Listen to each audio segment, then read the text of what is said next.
Pernahkah kamu membayangkan naik kereta malam, duduk di bangku kosong, lalu tiba-tiba menyadari semua orang di sekitarmu bukan manusia?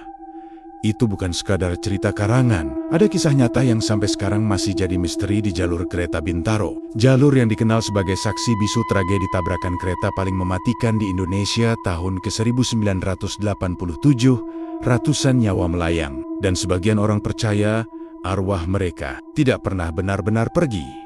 Banyak warga sekitar mengaku masih mendengar suara kereta melintas di tengah malam. Padahal jadwal kereta resmi sudah lama selesai. Lebih menyeramkan lagi, ada kisah penumpang yang naik kereta lalu menghilang. Tidak ada catatan tiket, tidak ada saksi turun. Hilang begitu saja, seakan ditelan jalur rel yang berhantu. Malam itu, Denny, seorang karyawan yang sering pulang larut karena lembur, memutuskan naik kereta terakhir dari stasiun Tanah Abang menuju Serpong. Hari itu tubuhnya lelah, matanya berat, dan pikirannya penuh beban. Ia hanya ingin cepat sampai rumah.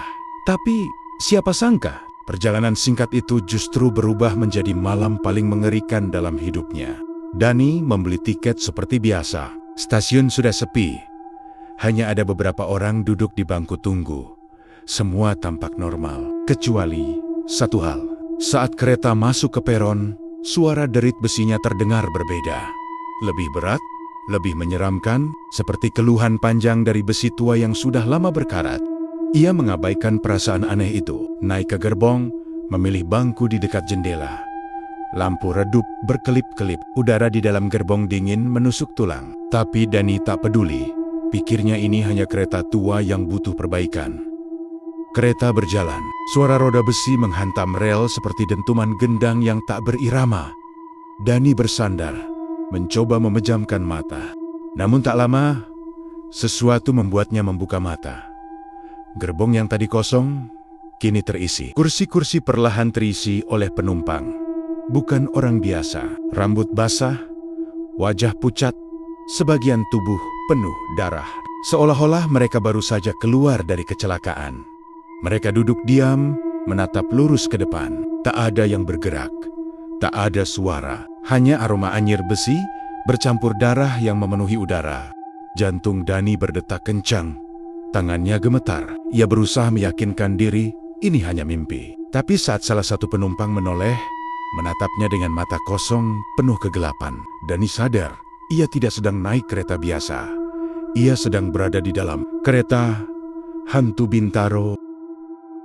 Dani menelan ludah, tangannya dingin, keringat dingin mulai membasahi pelipis. Ia mencoba memalingkan wajah ke jendela, berharap bisa mengalihkan pandangan dari sosak-sosak menyeramkan yang kini duduk di sekelilingnya. Tapi yang terlihat di balik kaca jendela justru lebih mengerikan.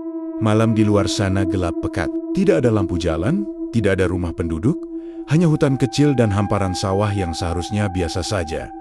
Namun kini, yang terlihat adalah bayangan samar tubuh-tubuh tergeletak di sisi rel. Tubuh-tubuh itu hancur, sebagian tanpa kepala, sebagian patah dengan darah menggenang. Dan yang lebih parah, beberapa tubuh itu bergerak, perlahan seperti mencoba bangkit. Dani menutup mata rapat-rapat. Ini nggak nyata, ini cuma mimpi. Aku capek, aku halusinasi, gumamnya pelan. Tapi tubuhnya gemetar, suaranya pecah, dan perasaan takut itu terlalu nyata untuk disebut mimpi. Kereta melaju makin cepat, suaranya makin keras, bukan lagi tek-tek-tek roda besi, melainkan seperti jeritan. Seperti suara besi bergesekan dengan jerit manusia. Samar, panjang, bergema di sepanjang rel. Dani menoleh ke kursi seberang. Sosok seorang ibu duduk sambil memangku anak kecil. Tapi Dani menahan napas. Anak kecil itu kepalanya miring tak wajar. Matanya terbuka lebar menatap langit-langit. Mulutnya terbuka dengan darah menetes. Dan sang ibu, ia hanya mengelus kepala anak itu. Tersenyum tipis, seakan semuanya baik-baik saja. Dani beringsut mundur ke ujung kursi. Ia ingin pindah gerbong. Tapi saat menoleh ke arah pintu penghubung, ia membeku. Di ujung gerbong, berdiri seorang pria dengan seragam masinis. Tubuhnya gosong, seragamnya terbakar sebagian. Matanya bolong hitam kosong. Ia menatap Dani dan perlahan mengangkat tangannya, menunjuk lurus ke arahnya. kenapa kamu ada di sini?" Suara berat itu menggema, bukan dari mulut, tapi seolah dari seluruh arah. "Dani, terisak." Ia berdiri terburu-buru, mencoba berjalan ke arah pintu belakang gerbong. Tangannya gemetar saat meraih gagang pintu. Tapi pintu itu tak bisa dibuka. Ia menarik, mendorong, bahkan menghantamkan bahunya, tetap tertutup rapat. Suara roda besi makin cepat. Gerbong bergetar keras. Lampu di atas kepala mati nyala. Para penumpang hantu yang tadi duduk diam kini mulai bergerak. Perlahan menoleh serentak, menatap Dani. Puluhan mata kosong, hitam tak berkelopak. Semua menatapnya. Dani menjerit, "Tolong, ada orang gak di sini?" Suaranya pecah, nyaris histeris. Tapi jawaban yang datang hanya suara tawa kecil. Tawa serak, parau, yang berasal dari kursi belakang. Dani menoleh. Seorang pria tua tanpa tangan duduk di sana. Tawa itu berubah menjadi kata-kata lirih. "Kau ikut kami. Kau milik kami sekarang." Dani mundur, terhuyung, hampir jatuh. Nafasnya tersengal. Ia menabrak kursi kosong di sampingnya. Dan saat ia menoleh, kursi itu tidak lagi kosong. Seorang wanita berambut panjang duduk di sana. Wajahnya hancur tertimpa besi. Darah menetes dari mulutnya. Ia tersenyum, lalu berbisik di telinga Dani, "Kita belum sampai Bintaro." Udara mendadak membeku. Nafas Dani terlihat seperti asap di udara. Tangannya mati rasa. Ia tahu ini bukan sekadar halusinasi. Ia benar-benar terjebak di dalam kereta hantu. Dani merasa paru-parunya terbakar. Nafasnya tak lagi teratur. Ia harus keluar dari gerbong ini, apapun caranya. Ia menoleh ke arah jendela. Pikirannya kalut, tapi satu-satunya jalan hanyalah melompat. Dengan panik, ia menempelkan wajah ke kaca jendela. Tapi pandangan di luar membuatnya hampir muntah. Rel yang seharusnya lurus dan kosong, kini dipenuhi bayangan tubuh bergelimpangan. Mereka menatapnya dari luar. Wajah-wajah hancur, daging terkoyak, sebagian tubuh masih berlumuran darah segar. Lebih mengerikan lagi, beberapa tubuh itu bergerak, berjalan perlahan di samping kereta yang melaju kencang. Mustahil, tapi Dani melihat jelas. Wajah-wajah itu menoleh bersamaan. Bibir mereka bergerak tanpa suara. Seolah berbisik namanya, Dani menherit, terhuyung mundur. Ia memukul kaca dengan lengannya, berharap bisa pecah. Tapi kaca itu tak bergeming, seolah lebih keras dari baja. Tidak. Aku harus keluar. Aku harus keluar. Suaranya histeris. Tiba-tiba, dari arah depan gerbong, terdengar suara langkah berat. Dung, dung, dung, semakin dekat. Lampu kereta berkelip-kelip. Dani bisa melihat sosok masinis tanpa mata itu muncul kembali, berjalan perlahan ke arahnya. Api samar masih berkobar di seragamnya yang gosong. "Turun." Suara itu berat, seperti keluar dari perut bumi. Semua harus turun. Dani panik. Ia lari ke pintu belakang, mencoba membukanya lagi. Tangannya berdarah karena memaksa gagang pintu yang dingin. Tapi pintu itu tetap terkunci. Di belakangnya, suara kursi berderit. Penumpang-penumpang hantu mulai berdiri. Langkah mereka lambat tapi serentak, seperti kawanan yang lapar. Seketika, Dani menendang pintu sekuat tenaga. Tak pecah. Sekali lagi. Masih tak bergeming. Kakinya sakit, tapi ia tak peduli. Tiba-tiba, dari arah langit-langit gerbong, terdengar suara gemeretak. Dani menoleh ke atas. Panel lampu bergetar hebat. Lalu salah satu terbuka. Dari celah itu, menjulur sebuah tangan pucat, panjang, dengan jari-jari hitam berlumuran darah. Tangan itu meraba-raba udara, mencari sesuatu. Dani menjerit kencang. Ia mundur ke tengah gerbong, dikelilingi penumpang-penumpang hantu yang kini semakin dekat. Nafasnya tercekat, dadanya sesak. Ia merasa terjebak. Tidak ada jalan keluar. "Kenapa aku ada di sini? Aku cuma mau pulang," teriaknya putus asa. Tak ada jawaban, hanya deru kereta yang semakin cepat. Tiba-tiba, kereta berguncang keras, seperti menabrak sesuatu. Dani terhatu, kepalanya hampir membentur tiang kursi. Ia berusaha bangkit, tapi tubuhnya lemas. Saat itulah ia melihat sesuatu di lantai. Sebuah tiket lusuh, penuh bercak darah kering. Dani meraihnya dengan gemetar. Saat ia membaca tulisan di kertas itu, Jantungnya hampir berhenti. Rute Tanah Abang, Bintaro, tanggal 19 Oktober tahun 1987, Dani membeku, matanya melebar. Itu, tanggal tabrakan maut kereta Bintaro. Ia menjatuhkan tiket itu, terisak, tangannya menutupi wajah. Tapi saat ia membuka mata, semua penumpang hantu sudah berdiri di sekelilingnya. Mereka membentuk lingkaran, wajah mereka menunduk, lalu perlahan-lahan menoleh bersamaan ke arah Dani. Dalam bisikan serentak, mereka berkata, "Kau salah naik kereta." Kereta tiba-tiba melambat. Dani merasa ada harapan. Mungkin ini stasiun. Mungkin ia bisa turun. Ia berlari ke arah jendela, mencoba melihat keluar. Tapi yang terlihat bukan stasiun, melainkan puing-puing besi hancur, gerbong terguling, dan tubuh-tubuh yang berserakan di tanah. Tepat seperti rekaman tragedi tabrakan yang pernah ia lihat di berita lama. Namun kali ini, ia melihat semuanya hidup. Tubuh-tubuh itu bergerak, merangkak, menatapnya dari luar dengan tatapan kosong. Dani mundur, terhuyung, lalu menabrak sesuatu. Saat ia menoleh, ia hampir pingsan. Di kursi paling belakang, duduk seorang pria muda dengan wajah utuh. Berbeda dengan semua hantu di sekitarnya. Pria itu mengenakan kemeja putih. Wajahnya pucat, tapi tidak rusak. Ia menatap Dani dengan mata penuh kesedihan. "Kau harus turun sekarang," katanya pelan. "Kalau tidak, kau takkan pernah pulang." "Dani," terdiam. Suara masinis yang berat menggema lagi dari depan. Turun, kereta mulai melambat lagi. Pintu berderit untuk pertama kalinya. Pintu itu terbuka sedikit, menimbulkan celah. Angin malam masuk, dingin menusuk tulang. Dani tahu, ini satu-satunya kesempatan. Tapi, apa yang menunggunya di luar benar-benar dunia nyata? Atau justru lebih buruk dari apa yang ada di dalam? Udara malam menerpa wajah Dani saat pintu gerbong terbuka sedikit. Angin dingin menusuk hingga tulang, membawa aroma anyir besi berkarat bercampur darah. Di luar, bayangan puing-puing kecelakaan itu semakin jelas. Gerbong terguling, besi melintang, tubuh-tubuh berserakan, semua tampak nyata, terlalu nyata. Pria muda di kursi belakang menatap Dani penuh desakan. "Turun sekarang, sebelum terlambat." Suaranya tegas, tapi matanya menyimpan rasa iba. Sementara itu, dari arah depan, sosok masinis gosong itu makin mendekat. Langkahnya berat, tiap injakan terdengar seperti dentuman palu besi. "Turun," suaranya menggelegar, lebih keras, lebih menekan. Dani tidak punya pilihan. Dengan seluruh tenaga, ia meraih pintu yang hanya terbuka sedikit itu, memaksanya lebih lebar. Suara berderit nyaring, seperti jeritan besi tua, memecah keheningan. Lalu, tanpa pikir panjang, ia melompat.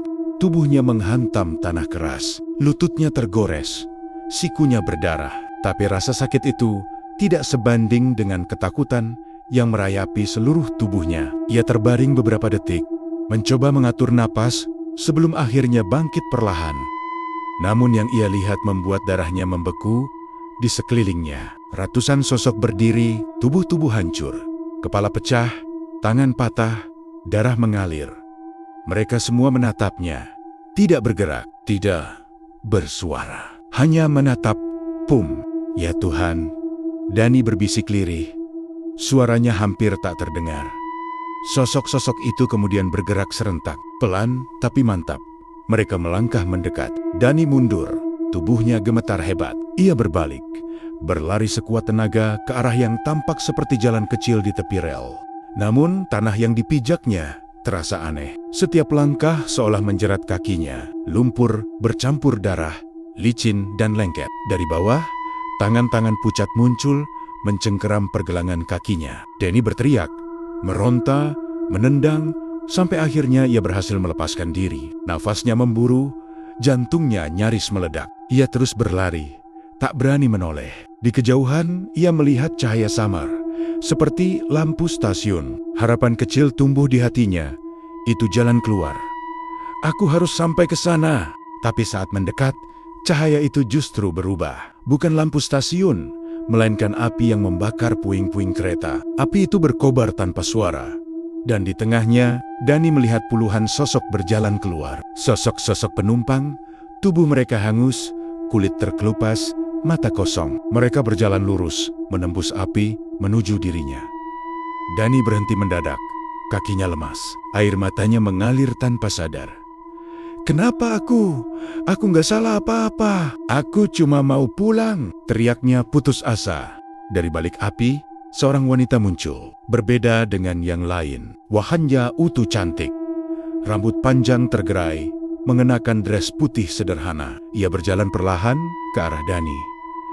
"Kamu bukan yang pertama tersesat di sini," katanya dengan suara lembut, hampir menenangkan. "Dan kamu tidak akan jadi yang terakhir." Dani terdiam. Tubuhnya kaku. Wanita itu mendekat. Jaraknya hanya beberapa langkah. "Tapi kamu bisa memilih tetap di sini atau ikut aku." Dani menatap mata wanita itu. Di balik kelembutannya ada sesuatu yang gelap, sesuatu yang menakutkan. Ia mundur, geleng-geleng kepala. "Aku mau pulang. Aku mau hidup." Wanita itu tersenyum tipis, senyum yang lebih mirip luka. Tidak ada yang pulang setelah naik kereta itu. Tiba-tiba, tanah di sekitar mereka bergetar. Suara kereta mendekat, begitu keras, seakan-akan seluruh bumi ikut bergetar. Dani menoleh ke rel kereta yang tadi ia tinggalkan. Kini, melaju ke arahnya. Lampu depannya menyala redup, gerbong-gerbongnya hancur, penuh darah, dan di setiap jendela, wajah-wajah kosong menatap keluar, menunggu. Dani berlari sekuat tenaga, tapi jalan seakan tak ada ujung. Nafasnya tersengal, kakinya nyeri. Di belakangnya, kereta itu semakin dekat. Suara roda besi di rel bercampur jeritan manusia. Dani terhuyung, jatuh tersungkur. Saat ia bangkit, ia menyadari sesuatu. Di hadapannya berdiri lagi pria muda berwajah pucat yang tadi ia lihat di dalam kereta. Kali ini ia berdiri tepat di tengah rel, menatap Dani dengan mata penuh belas kasihan. "Berhenti melawan," katanya lirih. "Kereta ini tidak pernah berhenti. Kalau kamu lari, kamu hanya akan semakin tersesat." Dani menggeleng. Air matanya bercucuran. "Aku nggak mau mati. Aku nggak mau ikut kalian." Kereta semakin dekat. Sorot lampunya membutakan mata. Suara jeritan semakin keras. Dani menutup telinganya, berteriak histeris. Namun dalam hati kecilnya, ia mulai merasakan sesuatu. Seperti tarikan kuat, seperti ada pintu tak terlihat yang perlahan menutup, dan dirinya hanya punya dua pilihan, masuk atau terkunci selamanya. Kereta itu semakin dekat. Dentuman rodanya di rel menggema seperti palu raksasa yang menghantam bumi berulang-ulang. Cahaya lampu depannya menyilaukan, memaksa Dani menutup mata sesaat. Ketika ia kembali membuka mata, sosok pria muda pucat itu sudah berdiri di hadapannya. Wajahnya datar, tapi matanya dalam, penuh kesedihan. "Dani," ucapnya lirih, "kamu harus memilih sekarang." Dani tersentak. "Kamu kenal aku?" tanyanya dengan suara gemetar. Pria itu menunduk pelan. "Aku juga dulu seperti kamu. Penumpang biasa, tersesat di kereta ini. Awalnya kupikir masih ada jalan keluar. Tapi semua hanya ilusi. Kita semua terjebak dalam perjalanan tanpa akhir." Dani menggeleng cepat. Tubuhnya basah oleh keringat dingin. "Tidak, aku masih hidup. Aku masih bisa pulang." Pria itu menatapnya penuh iba. "Kalau benar kamu masih hidup, kenapa mereka semua bisa melihatmu?"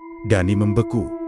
Kepalanya menoleh perlahan. Sosok-sosok penumpang yang hancur, gosong, penuh darah itu kini berdiri mengelilinginya dalam lingkaran besar. Mata mereka kosong, tapi semuanya menatap lurus ke arahnya. Tidak ada keraguan, tidak ada salah sasaran. Mereka melihat Dani, seolah dia adalah bagian dari mereka. "Tidak," bisiknya, "aku bukan salah satu dari kalian." Tapi semakin ia menyangkal, semakin kuat tarikan dari kereta itu terasa. Jantungnya berdetak tak karuan. Di telinganya suara jeritan manusia bercampur dengan teriakan besi yang beradu. Wanita bergaun putih tadi kembali muncul. Kali ini ia berdiri di atas rel, tepat di depan kereta yang semakin dekat. Namun tubuhnya tidak hancur oleh tabrakan. Api yang berkobar menari di sekelilingnya, membuat sosoknya terlihat tak nyata. "Kamu tidak bisa lari, Dani," katanya dengan suara lembut namun menusuk. "Takdir sudah memilihmu." Kereta kini tinggal beberapa meter lagi. Dani berteriak histeris, matanya mencari-cari jalan keluar. Ia menoleh ke samping dan melihat sesuatu yang membuat napasnya tercekat. Di sisi rel, samar-samar ia melihat dirinya sendiri. Dirinya yang masih duduk di dalam kereta nyata, bersandar di kursi, wajah pucat pasi, tangan berlumur darah, matanya setengah terbuka, menatap kosong ke jendela. Dani terperenjah, itu aku. Pria pucat itu mengangguk pelan. Kamu tidak pernah benar-benar turun dari kereta itu. Tubuhmu masih di sana, yang ada di sini. Hanyalah rohmu yang terjebak. Tidak, tidak mungkin. Dani jatuh berlutut, tubuhnya bergetar hebat. Air mata bercucuran membasahi wajahnya. Kereta semakin dekat, suaranya memekakan telinga. Nafas Dani memburu. Dadanya sesak, seakan ada tali yang menjerat lehernya. Wanita itu mengulurkan tangannya, matanya menatap tajam penuh dominasi. Ajo, ikut kami sekali. Kamu naik, kamu tidak bisa turun. Ini perjalananmu sekarang. Dani menatap tangan itu, lalu menoleh ke arah sekeliling. Ratusan penumpang hantu mendekat. Wajah mereka rusak, tubuh remuk, semua menunggu, semua menginginkan satu hal, agar Dani ikut bersama mereka. Aku tidak mau mati di sini, bisik Dani. Namun tiba-tiba, sesuatu di dalam dirinya muncul. Kilasan-kilasan wajah ibunya, keluarganya, orang-orang yang masih menunggunya di dunia nyata, kehidupan yang belum sempat ia jalani, harapan kecil untuk kembali. Dengan sisa tenaga terakhir, Dani berteriak sekencang-kencangnya. Aku masih hidup. Suara teriakannya menggema, memantul di antara rel, menghantam sosok-sosok hantu yang mendekat. Cahaya putih terang meledak dari tubuhnya, mendorong semua makhluk itu mundur. Wanita bergaun putih menjerit, suaranya melengking seperti kaca pecah. Kereta yang hampir menabraknya mendadak berhenti. Hanya beberapa senti dari wajahnya, lampunya berkedip-kedip. Suara mesinnya meraung. Wajah-wajah penumpang di balik jendela menempel, menatapnya dengan tatapan lapar. Dani terhuyung, tubuhnya lemas. Tapi di balik ketakutannya, ada perasaan aneh. Seperti pintu yang terbuka lebar di dalam kepalanya. Seperti cahaya yang memanggil. Pria pucat itu menatapnya terakhir kali. Kamu masih punya kesempatan, jangan sia-siakan. Dan dalam sekejap, semuanya menjadi gelap. Tidak ada suara, tidak ada cahaya. Hanya hening, hening yang menyesakkan dada. Dani terbangun dengan tubuh bergetar. Ia tersentak dari bangku kereta. Keringat dingin membasahi wajahnya. Nafasnya memburu. Jantungnya berdegup kencang. Ia menoleh kanan kiri. Gerbong kosong. Tidak ada penumpang. Tidak ada wanita bergaun putih.